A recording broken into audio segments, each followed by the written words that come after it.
Welcome to Mock Interview Pro. If you're gearing up for a Provost interview, you're in the right place. Today, we're going to walk you through some key questions to help you shine and make a great impression. Let's dive right in with our first question. Can you tell us about a time you led a major change initiative at your institution and the impact it had? This question helps the interviewer understand your leadership skills and your ability to drive meaningful change within an institution.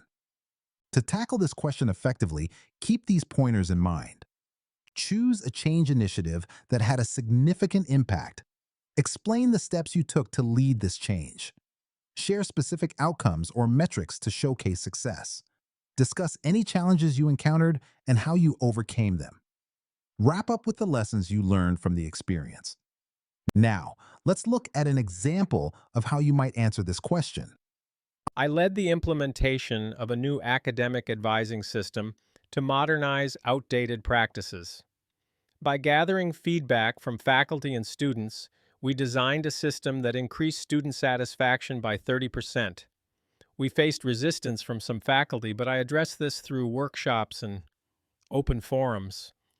The experience taught me the importance of inclusive communication. By the way, we're only covering a handful of questions in this video, but I've prepared a free PDF with all 30 top interview questions for Provost. It also includes example answers and tips to help you prepare with confidence. The download link is just below. Could you give us an example of a strategic plan you developed for an academic department and how you ensured its success? This question aims to uncover your strategic planning skills and your ability to implement plans effectively. Here's how you can prepare a solid response. Select a specific academic department and set the context. Outline the strategic plan's main goals and their rationale. Explain the steps and stakeholder involvement in the implementation process. Discuss the metrics used to measure success and any adjustments made. Conclude with the plan's outcomes and long-term impacts. Here's an example of how to structure your answer. As the Associate Dean, I created a strategic plan for the Computer Science Department to boost enrollment by 20% over 3 years. We updated the curriculum and formed industry partnerships involving faculty throughout the process. By tracking enrollment metrics, we achieved a 25% increase and secured new internship opportunities for students. Let's talk about a time when you resolved a conflict between two academic departments. How did you manage the situation?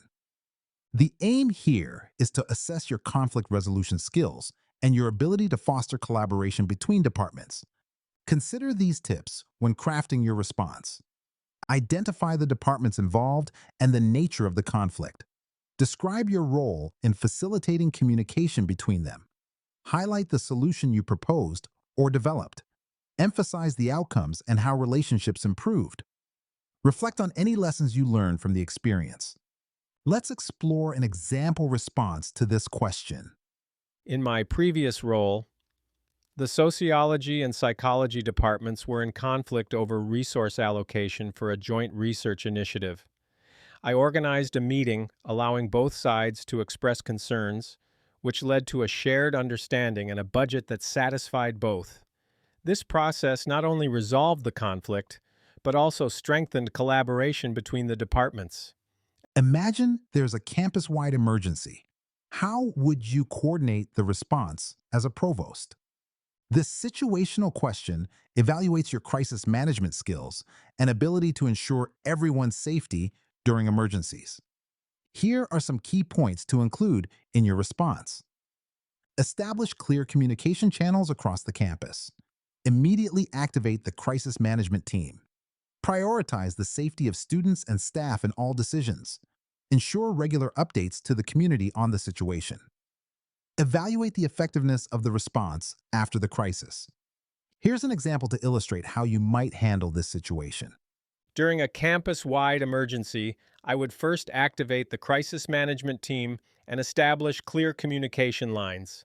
Safety is my top priority, so I'd collaborate with campus security and local authorities to coordinate our response, providing real-time updates to keep everyone informed and calm. A department has asked for major curriculum changes that could affect accreditation. How would you address this request? This question tests your ability to balance departmental goals with maintaining accreditation standards. Here's how you can approach this scenario.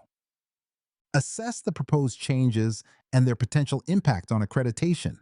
Engage with the department to understand their objectives. Consult accreditation bodies for clarity on requirements. Propose alternatives that align with both departmental goals and accreditation standards. Maintain transparency with stakeholders about the process and implications. Let's look at an example response to get a clearer picture. I would start by reviewing the proposed curriculum changes to evaluate their alignment with accreditation standards. Then I'd meet with the department to discuss their goals and seek a compromise that achieves their objectives without risking accreditation. Before we wrap up, remember you can get all 30 questions, example answers, and step-by-step tips in a handy PDF. Totally free, just grab it below.